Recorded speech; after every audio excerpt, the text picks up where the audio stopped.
لیکن اب آپ نے دیکھا ہوگا کہ آہستہ آہستہ زبانوں پر، یہاں تک کہ اخبارات میں بھی مارشل لا کا ذکر ہونے لگا ہے، آج کا اداریہ تک بھی آ گیا ہے کہ حالات اس درجے بگڑ چکے ہیں کہ اگر فوج کی طرف سے کوئی ایسا اقدام ہو تو قوم جو ہے اسے پسند کرے گی، خوش آمدید کہے گی۔ اس درجے لوگ تنگ آ چکے ہیں، اور سیاستدانوں نے اس درجے اپنی نااہلی کو ثابت کر دیا ہے کہ اب اگر کوئی اقدام ایسا ہوتا ہے تو اس پر کسی طرف سے کوئی تنقید یا کوئی نکیر نہیں ہوگی۔ وعلی عبادہ الذین اصطفیٰ، خصوصاً علی افضلہم وخاتم النبیین محمد الامین وعلی آلہ وصحبہ اجمعین۔ اما بعد فقد قال اللہ تبارک وتعالی کما ورد فی اول سورة البلد، اعوذ باللہ من الشیطان الرجیم، بسم اللہ الرحمن الرحیم۔ لا اقسم بهذا البلد وانت حل بهذا البلد ووالد وما ولد لقد خلقنا الانسان في كبد۔ وقال تبارك وتعالى كما ورد في سورة الانشقاق، اذا السماء انشقت واذنت لربها وحقت وإذا الأرض مدت وألقت ما فيها وتخلت وأذنت لربها وحقت يا أيها الإنسان إنك كادح إلى ربك كدحا فملاقيه، صدق الله العظيم۔ رب اشرح لي صدري ويسر لي أمري واحلل عقدة من لساني يفقهوا قولي۔ اللهم ربنا ألهمنا رشدنا وأعذنا من شرور أنفسنا، اللهم ارنا الحق حقا وارزقنا اتباعه وارنا الباطل باطلا وارزقنا اجتنابه، اللهم وفقنا لما تحب وترضى، آمین یا رب العالمین۔ معزز حاضرین اور محترم خواتین، آپ میں سے جن کی نگاہوں سے آج کے اس خطاب جمعہ کی جو اخباری اطلاع ہے وہ گزری ہے، ان کے علم میں ہے کہ میرا آج موضوع ہے بگڑتے ہوئے ملکی اور عالمی حالات اور نجات کی واحد راہ۔ جہاں تک پاکستان کے موجودہ حالات کا تعلق ہے، ویسے تو میں سمجھتا ہوں کہ ہر شخص کو اب احساس ہے، کوئی زیادہ حساس ہونے کی ضرورت نہیں ہے، شعور اور ادراک کے حامل ہونے کی ضرورت نہیں ہے، ہر شخص جانتا ہے کہ حالات نہایت پریشان کن۔ ایک طرف سیاسی ابتری ہے جو اس انتہا کو پہنچ چکی ہے کہ اگرچہ پوری قوم اس پر متفق تھی کہ مارشل لا ایک بہت بڑی برائی ہے، بہت بڑی برائی ہے، اور تقریباً اس پر اجماع ہوتا رہا ہے تمام سیاستدانوں کا بھی، اور چیف مارشل لا ایڈمنسٹریٹر بھی کہتے رہے ہیں کہ اب اگر مارشل لا لگا تو ملک ختم ہو جائے گا۔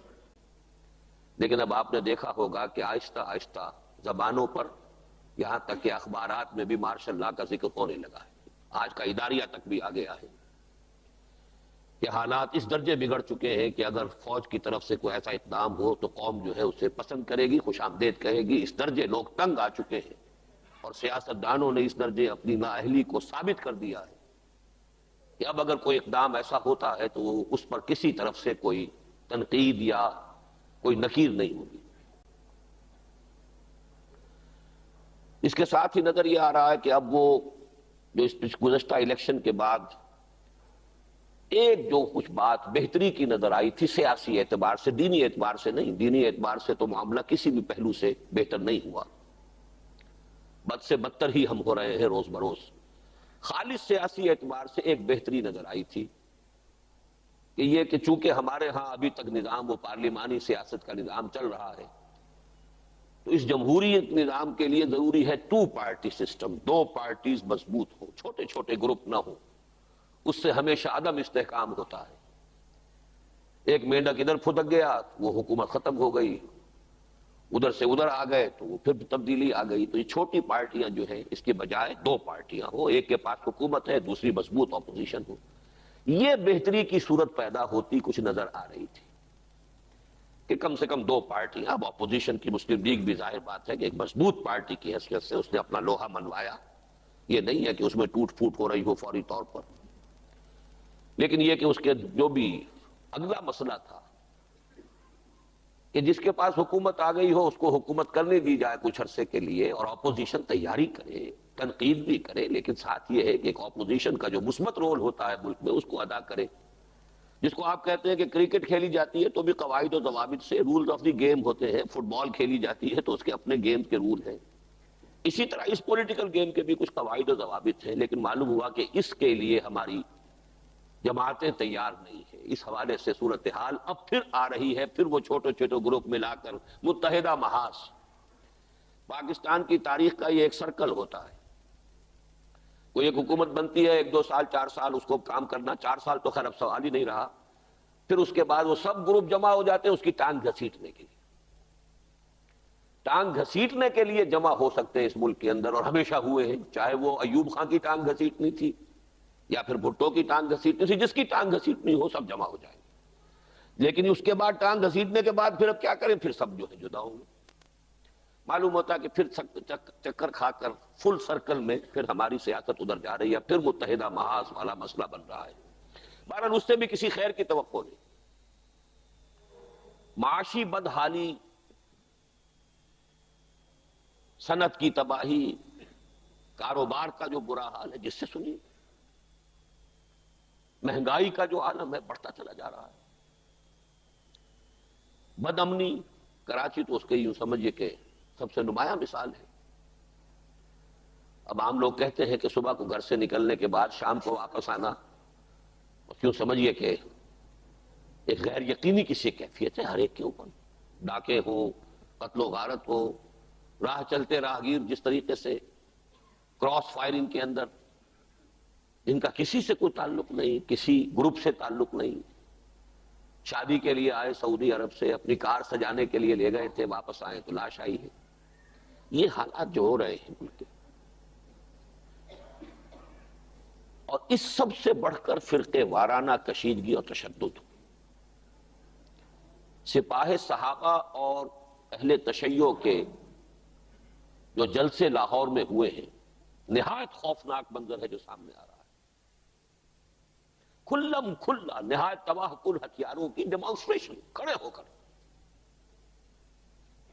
موچی گیٹ پر جلسہ ہوا اہل تشیع کا، سپاہ صحابہ نے جواب میں کہا کہ ہمارے پاس جتنا اسلحہ ہے تمہیں تصور نہیں ہو سکتا، ہمارے پاس، اب ڈٹ کر کہہ رہے ہیں، کھل کر کہہ رہے ہیں فلاں شخص کو نہیں چھوڑیں گے۔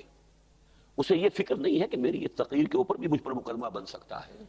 ارادہ قتل جو ہے مقرر خود کہہ رہا، جلسے میں کھڑے ہو کر اخبار میں چھپ رہا ہے، کہیں چھپ جائے، زمین کے 7ویں طبقے میں جا کر چھپ جائے، اسے نہیں چھوڑیں گے۔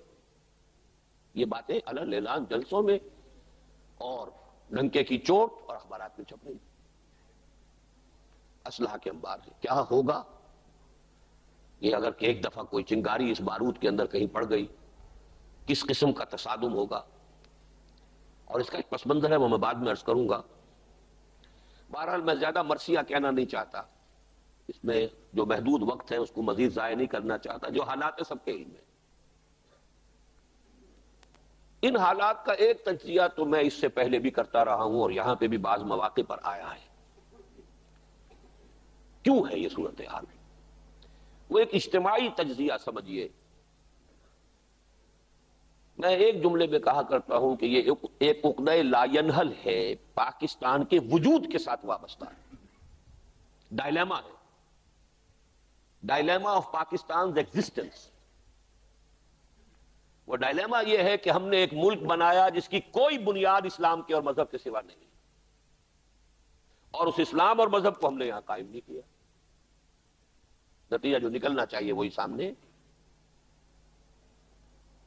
اس ملک کی کوئی بنیاد، کوئی جواز، تقسیم ہند کا کوئی جواز تھا مذہب کے سوا، اسلام کے سوا؟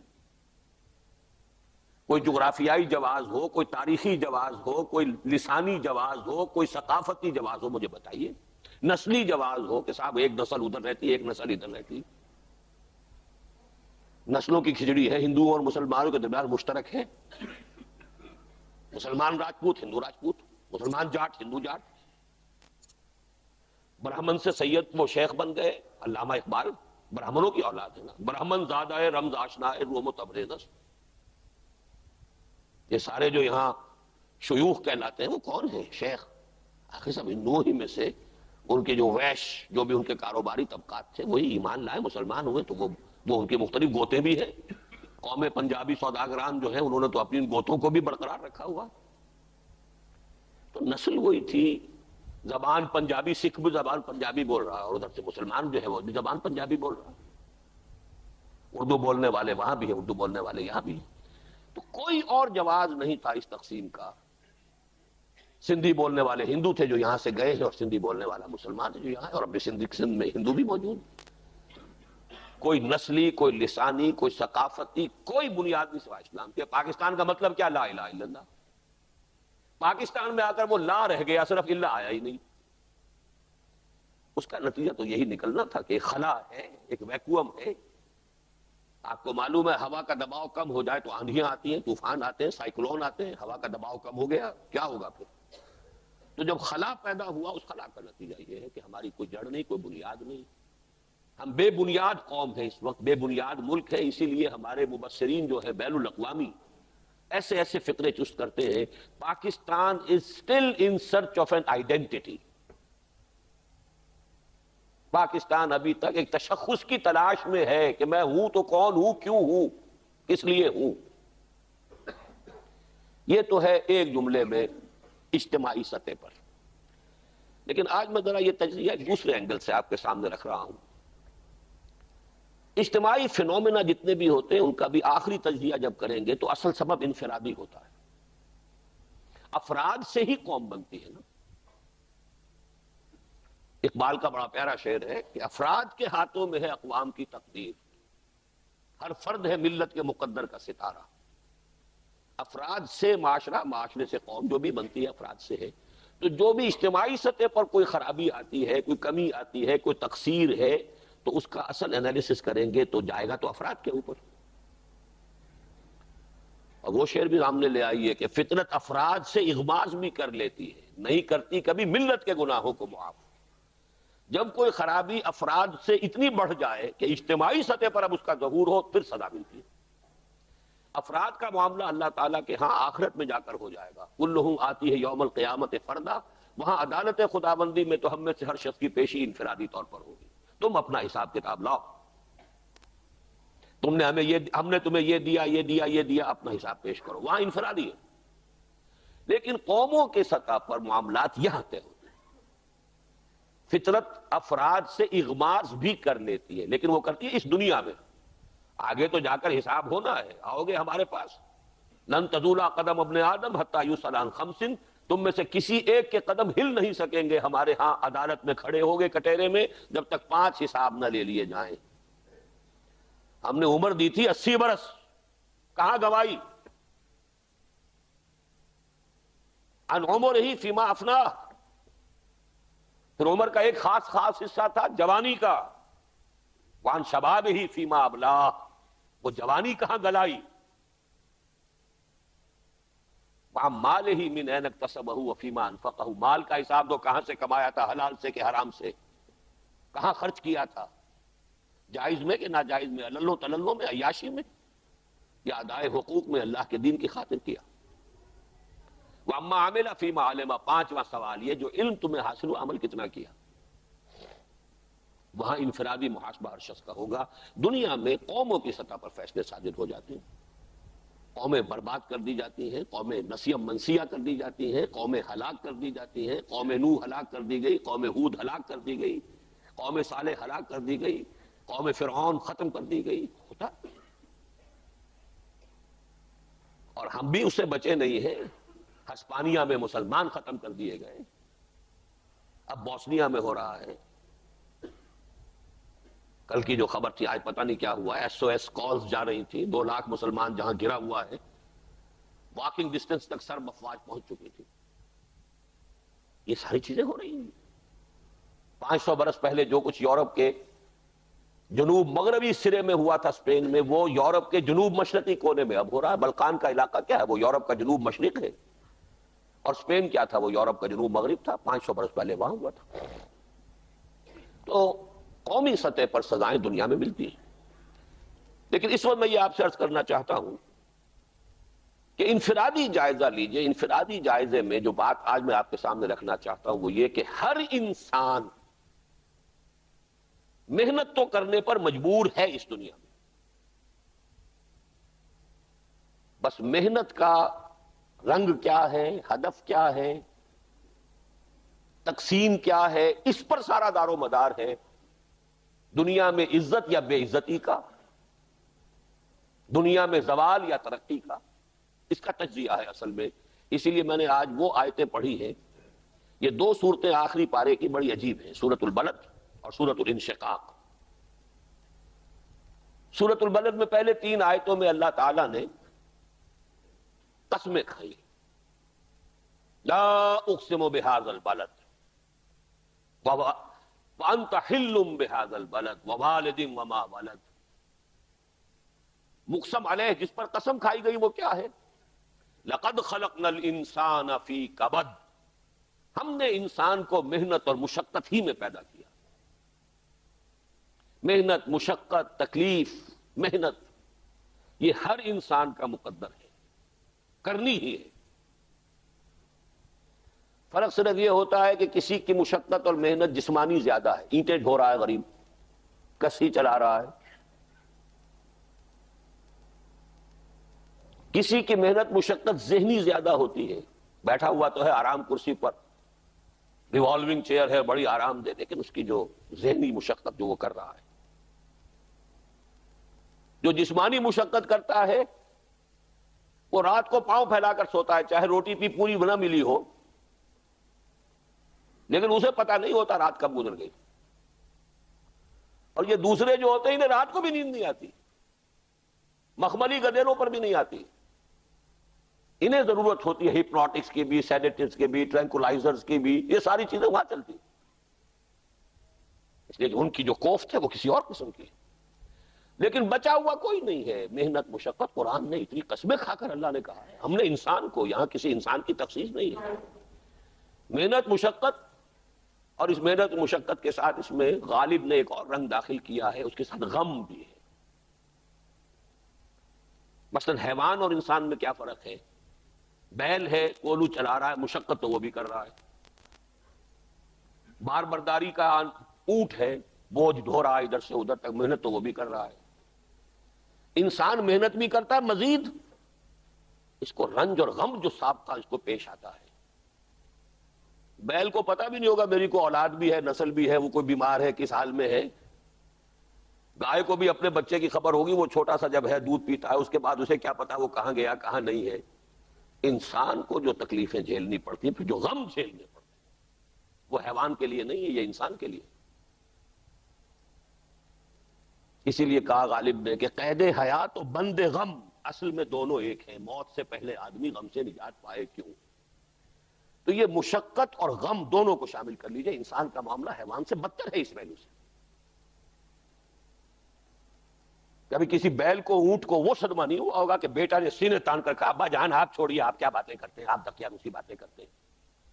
اب زمانے کا رنگ بدل گیا. وہ جو بوڑھے باپ کو جو اس وقت صدمہ پہنچتا ہے، یہی ہے وہ جس پر میں نے اپنی جوانی کھپائی ہے، جس میں نے اپنے آپ کو انویسٹ کیا ہے.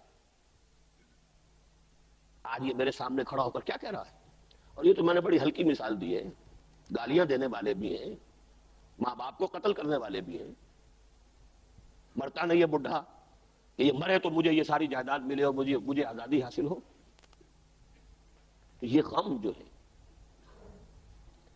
یہ معاملہ اس سورہ مبارکہ میں آیا ہے. لقد خلقنا الانسان فی کبد. ہم نے انسان کو مشقت ہی میں پیدا کیا، یہ اس کا مقدر ہے ہر انسان کا. قسمیں کیا کھائیں؟ لا اقسم بہذا البلد، مکہ شہر، اس لیے کہ وہاں معیشت بڑی مشکل تھی. بے آب و گیا وادی میں رہنا کوئی آسان کام تھا؟ ربنا انی اسکنت من ذریتی بواد غیر ذی زرع عند بیتک المحرم، بڑی مشقت والی زندگی. اور اے نبی انت حل بہذا البلد، آپ کو حلال ٹھہرا لیا گیا ہے اس شہر کے اندر. یہ دوسری مشقت ہے جو انسان جھیلتا ہے کسی مقصد کے لیے. محمد الرسول اللہ دعوت اور تبلیغ دین کے لیے اللہ کی توحید کا پرچار کر رہے ہیں. کوئی کہتا پاگل ہے، مجنون ہے، دماغ خراب ہو گیا ان کا، شاید کسی جن کا سایہ ہو گیا ہے، کوئی بدروح آ گئی ہے، جھوٹ بول رہے ہیں. کسی سے ڈکٹیشن لے کر آتے ہیں، ہم پر دھونس جماتے ہیں کہ یہ اللہ کی وحی مجھ پر نازل ہوئی ہے. کیا بیت رہا ہے حضور کے قلب مبارک پر؟ انت حل بہذا البلد. یہ دوسری مشقت ہے. زندگی میں کوئی مقصد ہو آپ کا تو آپ کو تو جو مشقت اب جھیلنی پڑے گی اس مقصد کے لیے، وہ مقصد کوئی سا ہو. ووالد وما ولد، ایک ہے اپنا اکیلے کا پیٹ پالنا، ایک اولاد کی پرورش، وہ اور دکھ، 10 گنا مسائل. یہ سارے قسم جو کھائی کس بات پر؟ لقد خلقنا الانسان فی کبد. اسی طرح سورۃ الانشقاق، کیونکہ میں نے یہ بارہا ایک بات بیان کی، قرآن مجید میں اہم مضامین 2 جگہ ضرور ہوتے ہیں. اذا السماء انشقت، جب آسمان پھٹ جائے گا. واذنت لربها وحقت، اس لیے کہ اللہ کا حکم ہوگا، وہ اپنے رب کا حکم سنے گا، اس کی تابع داری کرے گا، اور یہی اس کا مقام ہے. وَإِذَا الْأَرْضُ مُدَّتْ، اور جب زمین کو کھینچا جائے گا. وَأَلْقَتْ مَا فِيهَا وَتَخَلَّتْ، اور جو کچھ اس کے اندر ہوگا وہ باہر نکال پھینکے گی اور خالی ہو جائے گی. ہم بھی اسی کے پیٹ میں سے برآمد ہوں گے نا.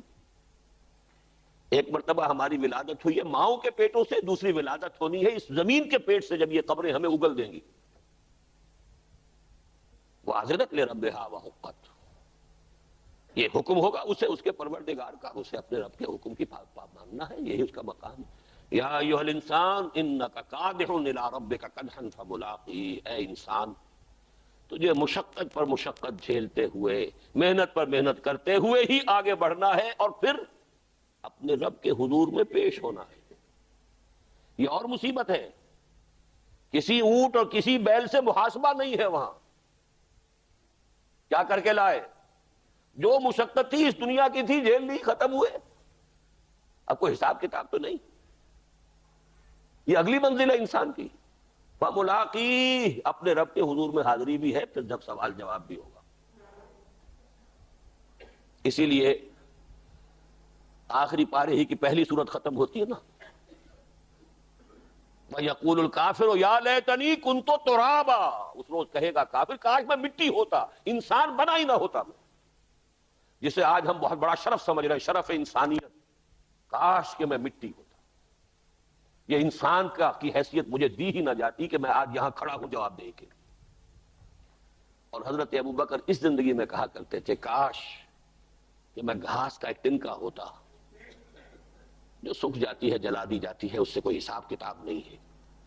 کاش کہ میں درختوں پر چہچہاتی ہوں ایک چڑیا ہوتا جس سے کوئی حساب کتاب نہیں. یہ اگلا ہے اس کی بھی اصل میں. اسی لیے غالب کی جو عظمت لوگ مانتے ہیں تو کچھ باتیں ہیں جو تعبیرات ہیں.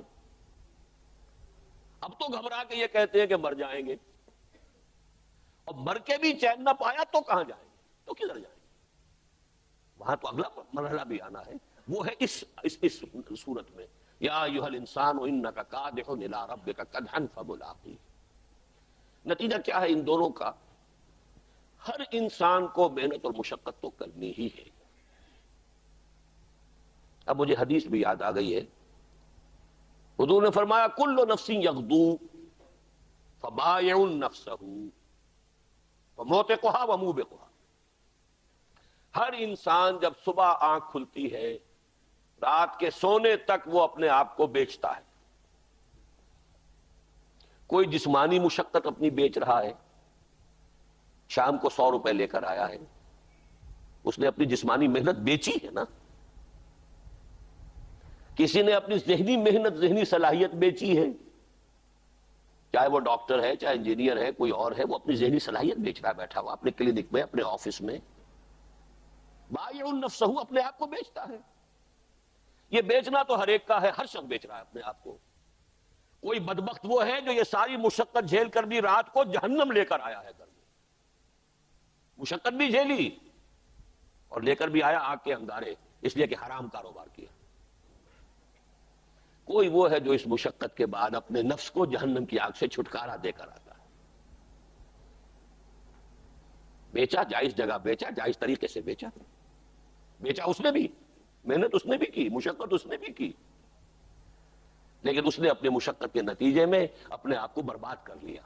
موت کوہا وہ منہ بے کوہا، منہ بے کوہا ہلاک کر لینے والا ہے اس کا، اور موت کوہا چھڑا لینے والا، گردن آزاد کر لینا جہنم سے آگ سے. بہرحال اس کا اصل جو ہے، یہ تو بات لمبی ہو گئی. جو دوسرا نقطہ ہے اس میں وہ یہ ہے، یہ جو محنت ہم کر رہے ہیں، کبھی تجزیہ آپ نے کیا کیوں کر رہے ہیں؟ کس کو آرام پسند نہیں؟ ہم نے ایک نظم پڑھی تھی شاید میٹرک میں یا ایف اے میں، lotus eaters. Surely surely slumber is better than toil. کون محنت کرنا چاہے گا؟ کیوں نہیں آرام کرنا چاہتے؟ کیوں صبح صبح نکل کے آپ کھجل خار، جس کو پنجابی لہجے میں کہہ رہا ہوں، ہوتے ہیں سارا دن گھر میں بیٹھے آرام کریں، بال بچوں میں وقت گزاریں. کبھی کسی کی ڈانٹ سنی، کسی افسر کی ڈانٹ سنی، کسی اپنے باس کی ڈانٹ سنی؟ کیوں؟ کوئی سبب ہے نا، کوئی چیز ہے، کوئی محرک ہے جو آپ کو آمادہ کرتا ہے. فزیولوجی میں ہم نے پڑھا تھا کہ انسان کی جو اصل نارمل سٹیٹ ہے وہ نیند کی ہے. وہ تو کوئی سٹیمولس ہوتا ہے تو وہ جاگتا ہے اور کام کرتا ہے، ورنہ ہو آرام سوئے. یہ کیوں مشقت جھیلتا ہے انسان؟ کیوں یہ اینٹ ڈھونے والا اینٹ ڈھو رہا ہے؟ کیا اسے پسند ہے یہ مشقت؟ کیوں کر رہا ہے؟ اس کا تجزیہ کیجئے. 6 محرکات عمل ہیں انسان کے لیے. یہ 3 جمع 3 2 حصے سے کر لیجئے. 3 محرکات وہ ہیں جس کا زوردار تقاضا ہمارے اندر سے نکلتا ہے. کسی کو کہنے کی ضرورت نہیں ہے، کوئی وعظ کی ضرورت نہیں، نصیحت کی ضرورت نہیں، تبلیغ کی ضرورت نہیں، وہ تو اندر کا تقاضا ہے. پیٹ کھانے کو مانگتا ہے تو وہ مٹی ڈھوئے گا یا اینٹیں ڈھوئے گا، کسی چلائے گا، کچھ کرے گا، اس لیے کہ اس کا تقاضا اندر سے ہے. کسی کو کچھ کہنے کی ضرورت نہیں، اس میں تبلیغ کی ضرورت نہیں. کس پر احسان دھرے گا؟ کسی پر احسان نہیں دھر سکتا، وہ تو اس کا اپنا تقاضا ہے. ایک جنسی تقاضا ہے، شادی کرے گا، ہر شخص کرے گا. کبھی آپ نے وعظ سنا ہے شادی ضرور کرو؟ ہر ایک کرتا ہے، کچے دھاگے سے بندھے سب کرتے چلے جا رہے ہیں، حالانکہ پتا ہے ایک پیٹ کو پالنا کہاں اور کہاں ایک خاندان کا بوجھ اٹھانا. بچوں کا پالنا، راتوں کی نیندیں اپنی خراب ہوں گی، بچہ بیمار ہے. آپ نے دیکھا ہوگا بیچاری کوئی خاتون برقع پوش، ایک ہاتھ میں بچے کو لیے گودی میں، ایک میں شاید کوئی اور بچہ بھی ہو کہ جس کی انگلی پکڑی ہوئی ہو، اور کوئی بوتل دوا کے لیے ہو، اور ڈاکٹر کے کسی کے ہاں 3 گھنٹے کھڑی ہو، یا اسپتال میں کھڑی ہو کسی جگہ پر، اس کی باری بھی نہیں آ رہی. کون اسے مجبور کر رہا ہے یہ مشقت جھیلنے پر؟ کیوں جھیل رہی؟ تو اندر کا تقاضا ہے. نہ کسی کو اور کو کچھ کہنے کی ضرورت، نہ کسی پر احسان کر سکتا ہے. یہ تقاضے جو اندر کے ہیں، ہر شخص مکان بناتا ہے، جھونپڑی بنائے تو، محل بنائے تو بنائے گا. کوئی ضرورت ہی نہیں کہنے کی کہ بناؤ، سب بنا. ہر ایک کو فکر ہے اس کی. یہ تقاضے 3 جس کو کبھی ہمارے ہاں ایک نعرہ بنا تھا نا، روٹی کپڑا اور مکان. یہ نعرہ وہ ہے جو ہر بارود انسان کے اندر موجود ہے. اس بارود کو صرف چنگاری دکھانے کی ضرورت تھی. وہ جو ابلیس سے کہلوایا اقبال نے، کیا امامان سیاست، کیا کلیسا کے شیوخ، سب کو دیوانہ بنا سکتی ہے میری ایک ہو. وہ ایک ہو پر، روٹی کپڑا مکان پر پوری قوم ناچنے لگی تھی کہ نہیں؟ کیوں ناچی تھی؟ اس لیے کہ اس کے اپنے اندر وہ بارود تو اندر تھا نا، اسے تو صرف یہ فتیلہ ہی دکھانا تھا. یہاں ایک نقطہ جو ہے بہت اہم ہے. روٹی کپڑا اور مکان، میں نے جو بات گنی تھی اس میں کپڑا نہیں آیا تھا، میں نے جنسی تقاضا کہا تھا، شادی. لیکن آپ کو معلوم ہے قرآن مجید زوجین کو ایک دوسرے کا لباس قرار دے گا. ہن لباس لکم وانتم لباس لہن. وہ تمہارے لیے بمنزلہ لباس ہے، تم ان کے لیے بمنزلہ لباس ہو. تو بات وہی بن گئی، روٹی کپڑا اور مکان. بنیادی تقاضے یہی ہیں کھانے کو. جنسی تقاضا جس کے تحت شادی ہے، گھرستی ہے، بیوی بچوں کا معاملہ ہے، کھکیڑ سارا بول آدمی لیتا ہے. پھر کوئی گھروندا، کوئی چھت جو ہے سر کے اوپر ہونی ضروری ہے، کوئی رین بسیرا ہونا ضروری ہے. یہ 3 تقاضے میں نے گنوا دیے جس کے اندر سے ابھرنے والے تقاضے ہیں ہر شخص. اب آپ جائزہ لیجئے اپنی بدقسمتی سے، شاید ہم تو سب کے سب اللہ ماشاء اللہ 100% ساری انرجی انہی 3 کاموں پہ لگا رہے ہیں نا.